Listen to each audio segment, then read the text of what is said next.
यार बचपन में मैं सोचता था कि 10th के बाद साइंस लेके मैथ्स वाले लोग इंजीनियर बनते हैं और बायोलॉजी वाले डॉक्टर बनते हैं, तो फिर ये साइंटिस्ट बनने के लिए कौन सी पढ़ाई करनी पड़ती है। आप में से भी कुछ लोगों के माइंड में ये सवाल आया ही होगा और कुछ लोगों को काफी स्टूपिड भी लग रहा होगा, लेकिन ये स्टूपिड क्वेश्चंस कर करके ही तो एक आदमी साइंटिस्ट बनता है।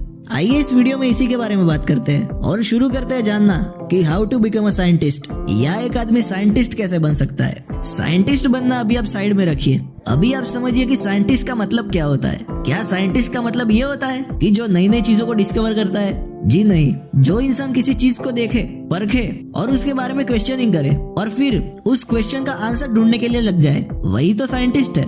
अगर आप भी सब चीजों के ऊपर तर्क करते हो और उसका जवाब जब तक ना मिले आप डटे रहते हो, तो मुबारक हो, आप भी एक साइंटिस्ट हो। जो शख्स मन में आ रहे सवालों के जवाब एक पैशन से डिस्कवर करने निकल जाए, वो हर आदमी एक साइंटिस्ट है। देखिए, साइंटिस्ट दो तरीके के होते हैं। एक जो कि किसी ऑर्गेनाइजेशन के साथ जुड़कर उस कंपनी या ऑर्गेनाइजेशन के लिए काम करते हैं, और दूसरे होते हैं इंडिपेंडेंट साइंटिस्ट। बारी बारी करके हम दोनों के बारे में बात करते हैं ताकि सब बच्चों के मन में डाउट क्लियर हो जाए। आइए पहले समझते हैं कि एक इंडिपेंडेंट साइंटिस्ट क्या होता है। इंडिपेंडेंट साइंटिस्ट मतलब जो किसी कंपनी या ऑर्गेनाइजेशन में जॉब नहीं करता, वो खुद से सवालों का जवाब ढूंढने के लिए प्रयत्न करता रहता है और अपनी प्राइवेट लैब में ही काम करता रहता है। वो चाहे तो साइंस की ट्रेडिशनल मेथड्स जो कि किताबों में पढ़ाई जाती है, उससे हटकर भी किसी और तरीकों से एक्सपेरिमेंट कर सकता है, क्योंकि ना तो उसके ऊपर कोई बैठा होता है और ना तो उसे किसी को जवाब देना होता है। वो तो बस अपने ही मन के सवालों को सॉल्व करने के लिए एक्सपेरिमेंट और रिसर्च कर रहा होता है, और ज्यादातर ऐसे ही नए नए एक्सपेरिमेंट्स करते हुए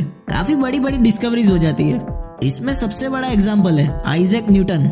जी हाँ, न्यूटन कोई जगह पर जॉब करके साइंस की फील्ड में थोड़ी ना काम करता था, वो तो एक फिलोसोफर और मैथमेटिशियन था। लेकिन न्यूटन की क्यूरियोसिटी और क्वेश्चनिंग की आदत से ही साइंस एक ऐसी फील्ड बन गई कि साइंस का नाम लेते ही पहला नाम किसी के दिमाग में आता है तो आइजैक न्यूटन का आता है। अभी कुछ लोगों को लग सकता है कि ज्यादातर चीजें तो ऑलरेडी डिस्कवर हो चुकी है और हम उन सब चीजों के बारे में जानते भी है, लेकिन मेरे दोस्त, हकीकत तो ये है कि हम अभी कुछ नहीं जानते।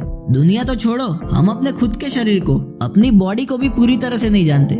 लेकिन एक इंडिपेंडेंट साइंटिस्ट बनने के लिए आपको पहले और कोई काम शुरू करना पड़ेगा, क्योंकि लैब को एस्टेब्लिश करने के लिए काफी खर्चा होता है जो कि लाखों करोड़ों तक जा सकता है। हाँ, अगर नेचर आपके साथ हो तो आपको लैब की भी जरूरत नहीं पड़ सकती, जैसे कि न्यूटन के साथ हुआ था। लेकिन ज्यादातर आज साइंस की बढ़ती हुई ग्रोथ और टेक्नोलॉजी को देखते हुए एक बेसिक लैब तो रिक्वायर्ड ही होती है, जिससे कि आप अपने पर्टिकुलर सब्जेक्ट में रिसर्च कर पाए। हो सकता है कि आपके पास पैसे ना हो तो आप कहीं पर से फंडिंग भी ले सकते हैं, लेकिन किसी इंडिपेंडेंट साइंटिस्ट को किसी ऑर्गेनाइजेशन से फंडिंग मिलना काफी मुश्किल होता है। लेकिन कहते हैं ना कि किसी चीज को पूरी शिद्दत से चाहो तो पूरी कायनात आपको उससे मिलाने की साजिश में लग जाती है। मेरा मतलब है कि अपने अंदर की क्यूरियोसिटी को कभी मरने नहीं देना चाहिए। अभी दूसरी तरफ होते हैं वो साइंटिस्ट जो जॉब करते हैं। वो बनने के लिए आपको साइंस की फील्ड से ग्रेजुएशन करना पड़ता है और मिनिमम आपको उस सब्जेक्ट में मास्टर्स तक पहुंचना पड़ता है। फिर वो चाहे डॉक्टर हो, एज एन इंजीनियर, किसी सब्जेक्ट में बीएससी या एमएससी, या और कोई सब्जेक्ट में मास्टर डिग्री। ज्यादातर केसेस में कंपनीज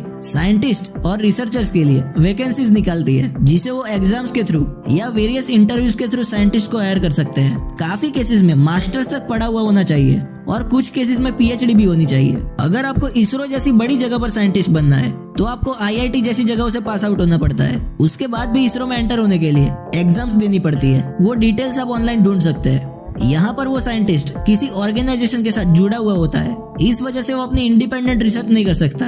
वो पूरी कंपनी साथ में किसी रिसर्च पर काम करती है। आप चाहे कोई भी हो, इंडिपेंडेंट साइंटिस्ट या फिर किसी ऑर्गेनाइजेशन के साथ जुड़े हुए साइंटिस्ट, किसी नई चीज की डिस्कवरी के बाद आपको उस डिस्कवरी को पेटेंट करना पड़ता है, जिससे उस डिस्कवरी का लाइसेंस आपको मिल जाए, जिसकी रिन्यूअल फीस आपको टाइम के साथ साथ भरनी पड़ती है। अगर आप इंडिया में किसी चीज का पेटेंट करवाते हैं तो वो सिर्फ इंडिया में ही वैलिड रहेगा। आप चाहते हैं कि आपकी डिस्कवरी पूरे वर्ल्ड में कोई और ना चुरा ले, इसलिए आपको patent corporation treaty application file करना पड़ता है और आपका ये पेटेंट कुछ सालों तक आपके पास रहता है और जनरली 20 सालों के बाद वो पब्लिक का हो जाता है। उस पर किसी का हक नहीं होता। आप मान सकते हैं कि वो प्रॉपर्टी 20 साल बाद पब्लिक प्रॉपर्टी बन जाती है, यानी कि कोई भी उसे यूज कर सकता है। अगर वीडियो पसंद आए तो लाइक कर देना और ऐसे ही वीडियोस देखने के लिए चैनल को सब्सक्राइब करके बेल नोटिफिकेशन को ऑल पे सेट करना मत भूलना। मिलते हैं अगले वीडियो में।